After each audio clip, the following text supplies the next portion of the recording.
Bismillahirrahmanirrahim. Assalamualaikum warahmatullahi wabarakatuh.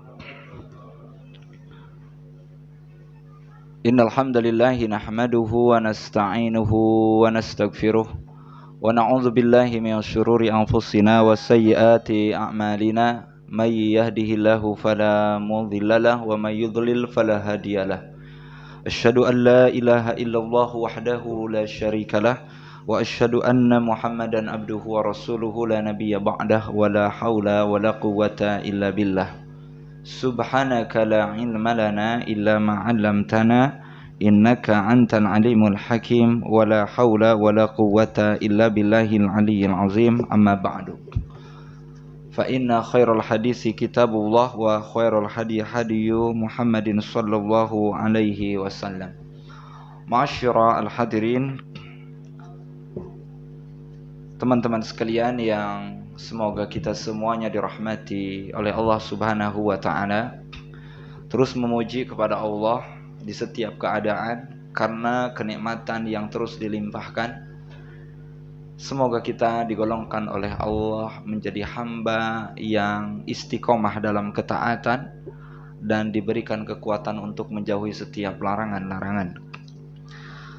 Dengannya memohon kepada Allah petunjuk, hidayah, inayah, bimbingan, tuntunan dalam setiap kondisi dan keadaan. Khususnya sore hari menjelang maghrib kali ini, kita akan sama-sama saling mengingatkan dan menguatkan.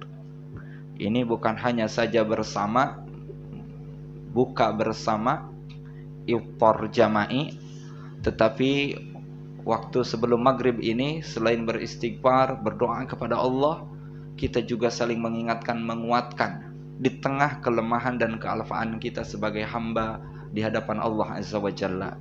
Karena hakikatnya, teman-teman sekalian, kita ini butuh dengan ingatan. Bukan hanya saja wawasan, pengetahuan, mengetahui sesuatu yang sebelumnya tidak tahu menjadi tahu. Bukan hanya itu. Tapi yang paling penting meneguhkan apa yang ada di dalam diri kita, apa yang ada di dalam jiwa kita, kokoh. Sehingga kali ini saya akan memulainya dengan sebuah kisah. Yang kisah ini tertera di dalam kitab Talbis Iblis Al-Imam Ibnul Jauzi, di mana kisah ini diriwayatkan dari Wahab bin Munabbih. Ada seorang pemuda gagah perkasa, pemuda yang dia juga dikenal sangat salih, alim, bahkan dia juga memiliki keimanan yang kuat, tauhid yang lurus. Dia tahu kesyirikan, dia ingkari berbagai macam kemusyrikan. Bukan hanya itu, bahkan dia juga memerangi kesyirikan, kebid'ahan. Pemuda tersebut memiliki prinsip yang kuat. Bahasa kita sekarang ya, pemuda ini punya idealisme yang tinggi lah. Idealis, punya prinsip yang kuat, kokoh, teguh pendiriannya. Selamat. Maka kemudian di wilayah di mana pemuda ini tinggal, ada kebiasaan masyarakat yang mendatangi pohon besar. Yang pohon besar tersebut diyakini ada banyak keajaiban atau dikeramatkan. Pohon besar ini dikeramatkan sehingga banyak masyarakat setempat membawa sesembahan, sesembelihan, dan tentu ini bagian daripada kekufuran dan kesyirikan. Nah, si pemuda ini tahu nih kebiasaan di mana dia tinggal, masyarakat tersebut berbondong-bondong membawa sesajen. Ingkar dia, marah dia, tak bisa didiamkan ini. Mesti ada amal ma'ruf nahi mungkar ini. Lantas kemudian si pemuda ini dengan gagahnya dia hendak menebang pohon besar ini. Ambil kapak dia. Sampai kemudian ambil kapak, sampai di pohon besar tersebut, dia hendak memukulkan kapaknya ke tulang pohon yang besar tersebut. Namun sebelum itu ternyata dia dihadang oleh syaitan yang menjelma manusia. Jadi ada syaitan yang menjelma manusia. Tentu syaitan ini dari kalangan jin. Karena memang Nabi SAW sebutkan al-jinnu salasatu asnafin, bahwa jin itu ada 3 kelompok. Satu kelompok dia yatiruna fil hawa, dia berterbangan di udara. Ada lagi kelompok jin hayyatun wa aqarib, kelompok jin dia dalam bentuk ular dan juga dalam bentuk kalajengking. Ada lagi kelompok jin yahulluna wa yaz'anun, kelompok jin yang dia nomaden, pindah-pindah dan bisa merubah wujudnya. Nah, setan dari kalangan jin yang tadi menemui pemuda tersebut adalah kalangan jin yang dia bisa merubah bentuk, dan bentuk yang dia jelma adalah manusia. Dan ini pernah juga terjadi di zaman Nabi SAW. Ketika Abu Hurairah menjaga Baitul Mal, ternyata ada seorang yang sudah tua renta. Dia mengambil harta yang ada di dalam Baitul Mal, yang kemudian kisahnya menjelaskan tentang keutamaan ayat kursi. Dan ternyata kata Nabi SAW itu adalah syaitan yang menjelma manusia. Nah, dalam cerita ini pun demikian. Jadi ada syaitan yang menjelma manusia, menghadang pemuda tersebut, yang kemudian berkata, "Hai pemuda, apa yang hendak kau kerjakan di tempat ini?" Si pemuda berkata, "Saya hendak tebang pohon ini nih." "Kenapa engkau tebang?" "Saya tak suka, saya ingkar, karena ada kesyirikan, kekufuran di tempat ini. Banyak manusia berbondong-bondong membawa sesajen, bahkan sesembelihan, sesembahan.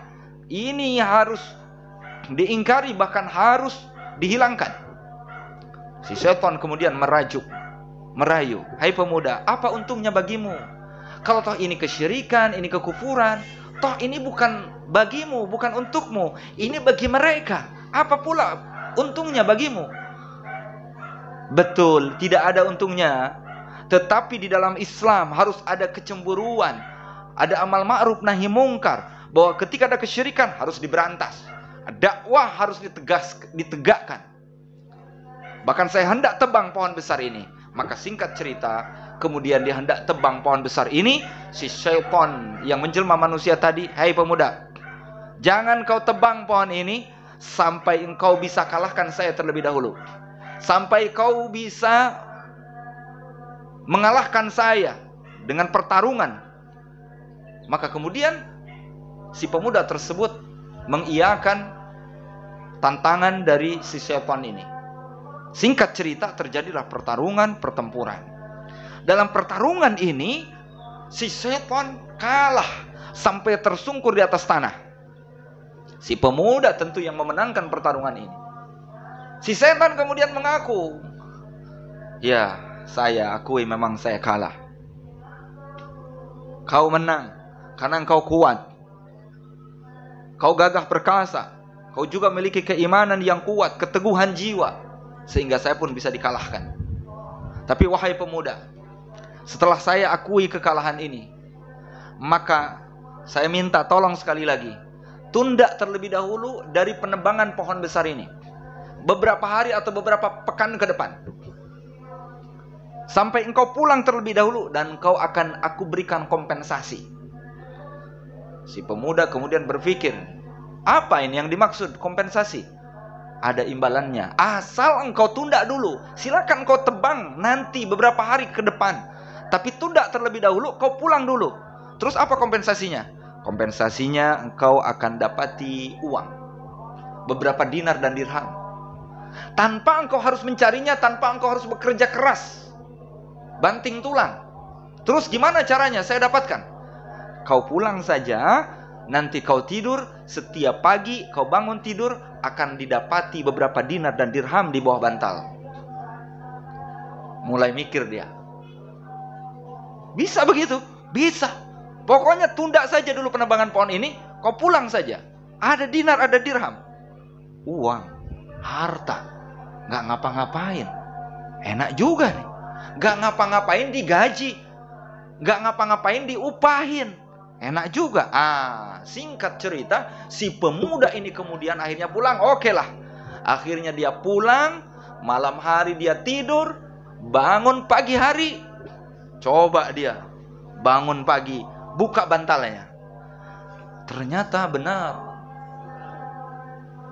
Dibuka bantalnya, ada beberapa dinar dan dirham. Asyik nih. Ada dinar, ada dirham. Bangun tidur, dapat dinar, dapat uang. Nggak mesti kerja, berangkat pagi, pulang petang, pulang sore. Nggak mesti, dapat uang. Esok harinya sama, 2 hari, 3 hari, dia tidur, buka bantal, langganan, dapat dinar, dapat dirham. Nggak ngapa-ngapain, dapat uang. Ini kata anak muda sekarang, ini bukan pengacara lagi, ini namanya pesantren. Pengangguran santai tapi keren. Ini nggak ngapa-ngapain, dapat uang kan? Esok hari tidur lagi, pagi hari buka bantal. Menariknya, kala itu uang tidak ada, dinar dan dirham pun tidak didapatkan. Mana ini uang? Dinar dirham biasanya dapat, kok nggak ada? Ingat dia. Ini kayaknya udah nggak sesuai dengan perjanjian ini kayaknya. Kompensasinya sudah nggak ada ini. Ambil kapak lagi dia, ambil kapak sampai kemudian dia hendak tebang pohon besar yang dia niatkan dari beberapa hari yang lalu. Sampai di tempat pohon besar itu, setan yang menjelma manusia lagi-lagi datang. Hai pemuda, apa yang hendak kau kerjakan? Saya tebang pohon ini nih. Saya ingin hancurkan ini tempat kesyirikan, kekufuran ini. Hai pemuda, tebang menebang gampang. Tapi kalahkan saya terlebih dahulu. Sebagaimana kau kemarin mengalahkan saya sampai saya pun tersungkur di atas tanah. Maka kemudian baik. Kemarin pun kau kalah, saya akan kalahkan lagi engkau. Maka kemudian bertempur lagi, bertarung lagi. Menariknya teman-teman sekalian, pertarungan yang kedua ini, si setan bisa mengalahkan si pemuda yang katanya gagah perkasa ini. Si pemuda sampai tersungkur di atas tanah, kalah. Sampai dia pun heran, bingung. Kenapa kok bisa saya dikalahkan olehmu? Padahal kemarin kau saya kalahkan, sekarang saya engkau kalahkan. Bagaimana ini? Si setan kemudian terbahak-bahak, tertawa riang gembira. Jelas, sekarang saya yang menang, Anda kalah. Kenapa kok bisa saya kalah? Jelas Anda kalah. Karena kalau kemarin saya dikalahkan olehmu, saya sampai tersungkur di atas tanah, engkau bisa menangkan pertarungan ini. Sekemarin niatmu tulus karena Allah, mencari keridhaan Allah, mengharap pahala dari Allah, ingin beramal ma'ruf nahi mungkar. Adapun kali ini kita bertarung pada hari ini, sampai aku bisa menang, kau kalah hari ini. Karena kau melawan saya bukan lagi ikhlas karena Allah, bukan lagi tujuan pahala dari Allah, tapi karena nggak dapat dinar, nggak dapat dirham kan? Ingat dia. Oh iya. Jadi jelas Anda kalah. Karena Anda saat ini lemah. Tujuan Anda ke tempat ini bukan lagi amal ma'ruf nahi mungkar untuk memberantas kesyirikan dan kekufuran, bukan. Tapi untuk apa? Karena engkau marah, kecewa, di bawah bantalmu nggak dapat dinar, nggak dapat dirham, nggak dapat uang. Nah teman-teman sekalian, pelajaran apa yang bisa kita ambil dari cerita ini? Cerita ini memberikan faidah kepada kita bahwa kekuatan seseorang itu ada pada keikhlasannya. Kekuatan seorang hamba itu ada pada keterkaitan hati dia dengan Allah sebagai Rabbnya. Maka sekuat apapun nih kita nih, akidahnya kuat, tauhidnya kuat, gagah fisiknya, sehat badannya, tapi mohon maaf, ketika satu amalan ditujukan bukan lagi lillah, bukan lagi karena Allah, waliyahzubillah, maka akan lemah dibuatnya. Ketika tujuan satu pekerjaan itu karena sebab dunia yang ingin didapatkannya, karena sebab popularitas di hadapan manusia, atau karena sebab ingin mendapatkan pujian manusia, maka wal'iyazubillah, maka yang ada dia menjadi lemah dibuatnya. Ini catatan ini. Jadi siapa di antara kita yang ingin kuat, maka ikhlas kuncinya. Buktinya apa? Di dalam Al-Quran, Iblis pun berkata, qala fabima agwaitani la uzayyina lahum fil ard. Iblis berkata, sungguh sebagaimana Allah telah menyesatkan aku, artinya telah mengutuk aku dan menjadikan aku ini tersesat, artinya sudah dikutuk karena sebab perbuatan jahatnya, maksiatnya, maka aku akan menjadikan indah perbuatan-perbuatan buruk, perbuatan-perbuatan maksiat dalam pandangan manusia di muka bumi ini.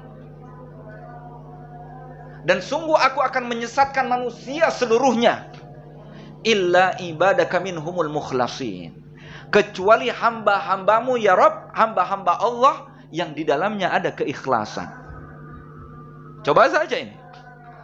Ya, coba saja, kita akan terus diuji, digoda oleh manusia. Makanya ada satu kitab, ini yang saya bawa, namanya Wiqayatul Insan Minal Jinni Wasyayatin. Yang ini juga bagaimana kita bisa mengenal musuh-musuh kita. Ya. Bisa mengenal bagaimana syaitan akan merayu, menggoda manusia sampai dia jatuh dalam kesesatan. Dan menariknya, yang paling diinginkan oleh syaitan ya kepada manusia, tingkatan pertama, dan ini yang menjadi tujuan utama, bagaimana manusia jatuh ke dalam kesyirikan. Ini yang pertama ini. Makanya yang disebut dengan sab'ul maubiqat, 7 dosa yang besar, ya urutan pertamanya adalah syirik kepada Allah Azza wa Jalla. Bagaimana seseorang itu tidak ikhlas? Tadi bukan lagi lillah, bukan lagi Allah yang jadi tujuannya, tapi apa? Dunia, harta, pujian manusia. Nah, maka siapapun yang sudah tidak lagi lillah, alias dia ketika ibadah sudah ada unsur kesyirikan di dalamnya, maka inilah perangkap setan yang paling jitu. Hati-hati nih. Ini bukan cuma untuk orang awamnya, untuk orang alimnya sekalipun, orang yang sudah ngajinya sekalipun, supaya tetap minimal, kalaupun tidak syirik besar, dia jatuh dalam syirik kecil. Minimal jatuh ke dalam riya. Minimal jatuh ke dalam riya. Nah, menarik. Ini diingatkan kembali bahwa syirik kecil itu ketika berbicara tentang riya, Syekh Fudail bin Iyad beliau sebutkan, riya itu bukan hanya saja sebatas mengamalkan satu perbuatan ingin dilihat manusia, disanjung, dipuji oleh manusia, bukan. Tapi di dalamnya adalah tarkul amal li ajlin nas, meninggalkan amal karena manusia. Misal, ketika kita sholat berjamaah di masjid, biasanya sholat sunnah ba'diyah. Satu waktu dia tinggalkan ba'diyah. Ketika ditanya, kenapa engkau tidak ba'diyah? Saya mau sholatnya di rumah, sholat sunnahnya di rumah. Kenapa kok tidak ba'diyahnya di masjid saja? Terus dia berkata apa? Saya takut kalau di masjid, sholat sunnah di masjid, saya takut dibilang riya. Saya takut dibilang riya. Teman-teman sekalian, tahukah justru orang seperti ini jatuh ke dalam riya itu sendiri. Kenapa? Ketika dia meninggalkan sholat sunnah di masjid dan dia hendak melaksanakannya di rumah, harusnya kan karena memang keutamaan sholat sunnah itu dikerjakan di dalam rumah. Tapi dia tinggalkan amal tersebut, sholat sunnah tersebut di masjid, bukan lagi karena ingin mengamalkan sunnah, tapi dia katakan, saya takut dibilang riya. Kalau orang berkata, saya takut dibilang riya, berarti kan dia pengen disebut ikhlas.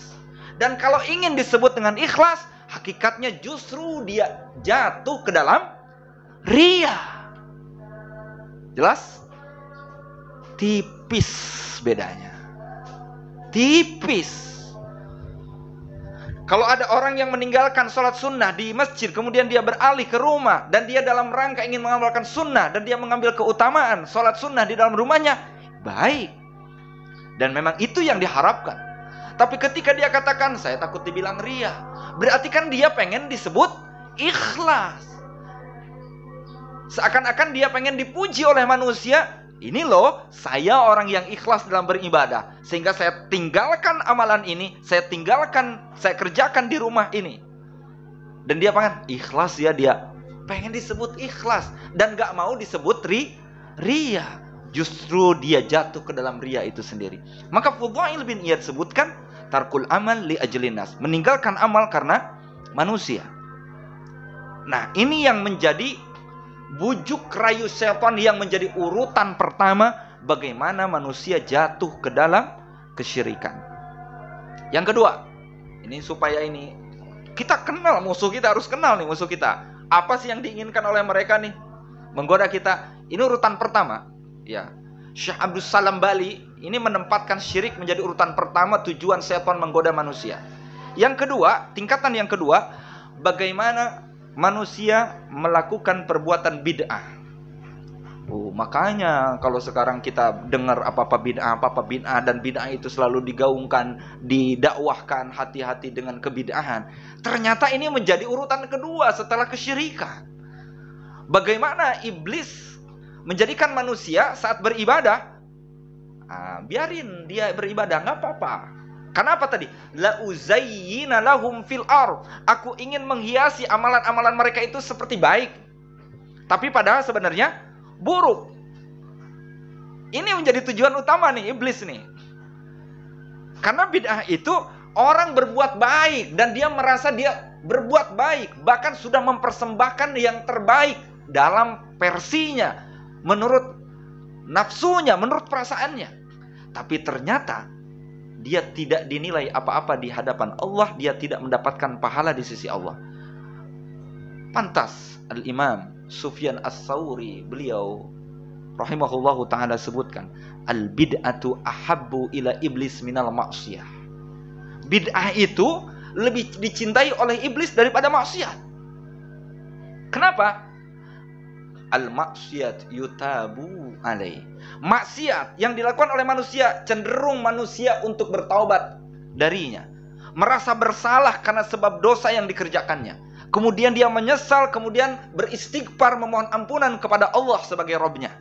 Tapi ketika seseorang berbuat bid'ah, dia tidak merasa bersalah, bahkan dia sudah merasa mempersembahkan yang terbaik di hadapan Allah, tapi ternyata dia tidak dinilai pahala di sisi Allah.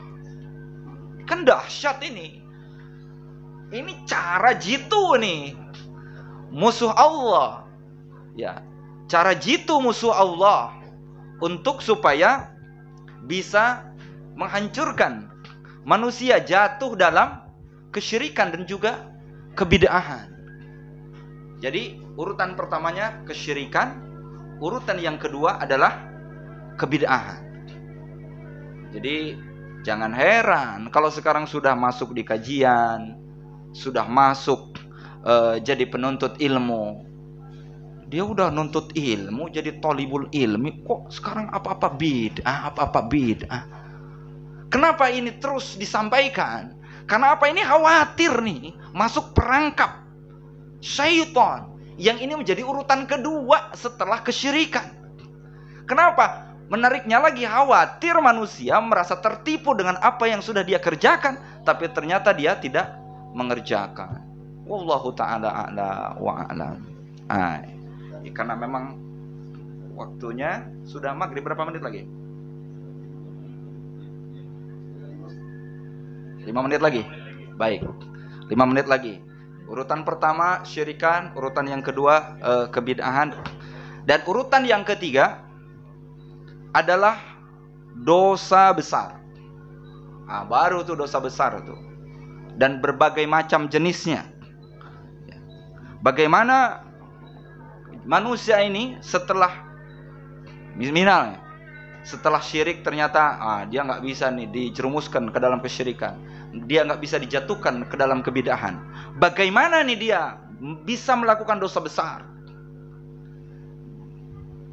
dengan zinahnya, dan tentu dengan cara syaitan mewaswasi, membisikkan sesuatu di dalam telinga atau membisikkan di dalam hati manusia.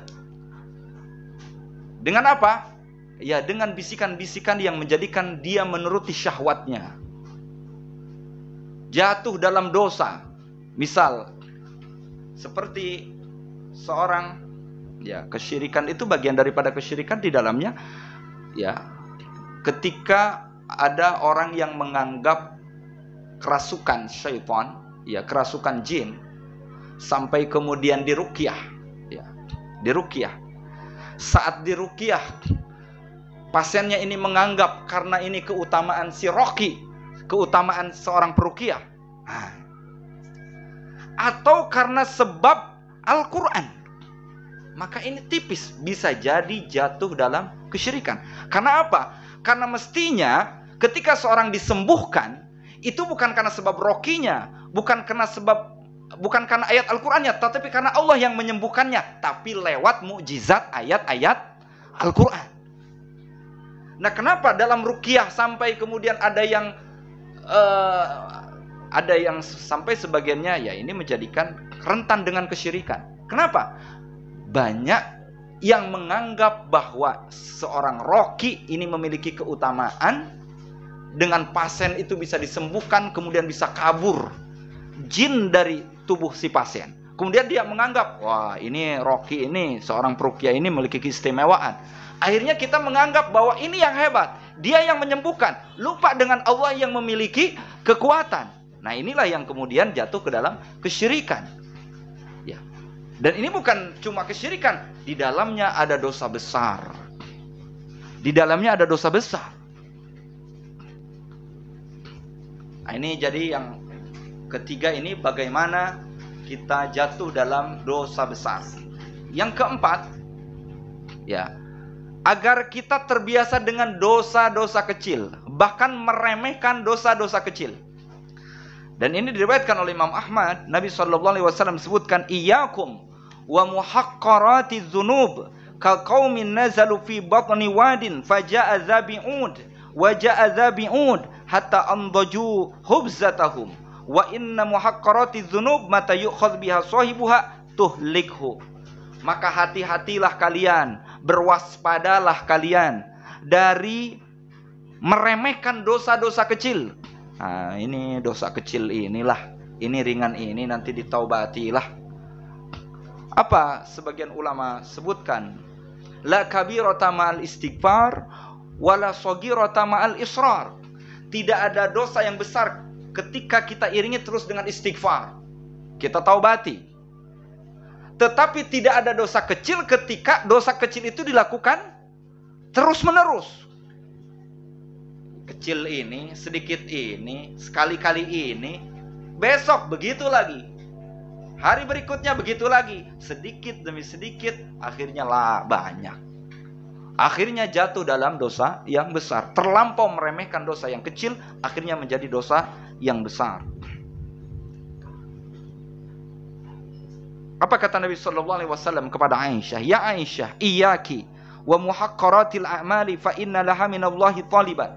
Wahai Aisyah, ini jangan sampai engkau meremehkan dosa-dosa yang kecil, karena itu bisa menjadi besar. Dan juga jangan meremehkan amalan-amalan soleh yang kecil, karena semuanya akan tercatat oleh malaikat. Wallahu ta'ala ala wa alam. Karena waktu maghrib sudah masuk, kita cukupkan dulu sampai di sini. Semoga Allah membimbing menuntun kita, menguatkan hati kita, mengikhlaskan hati kita. Kurang lebihnya mohon maaf. Subhanakallahumma bihamdika asyhadu an la ilaha illa anta astaghfiruka wa atubu ilaik. Assalamualaikum warahmatullahi wabarakatuh. قد كفاني علم ربي من سؤالي واختياري فدعائي وابتهالي شهيد لي بافتقاري قد كفاني علم ربي من سؤالي واختياري وابتهالي شهيد لي بافتقاري قد كفاني علم ربي من سؤالي واختياري فدعائي وابتهالي شاهد لي بافتقاري يا إلهي ومليكي أنت تعلم كيف حالي وبما قد حل قلبي من هموم واشتغالي فتداركني بلطف منك يا مولى الموالي يا كريم الوجه غثني قبل أن يفنى اصطباري قد كفاني علم ربي من سؤالي واختياري فدعائي وابتهالي شهيد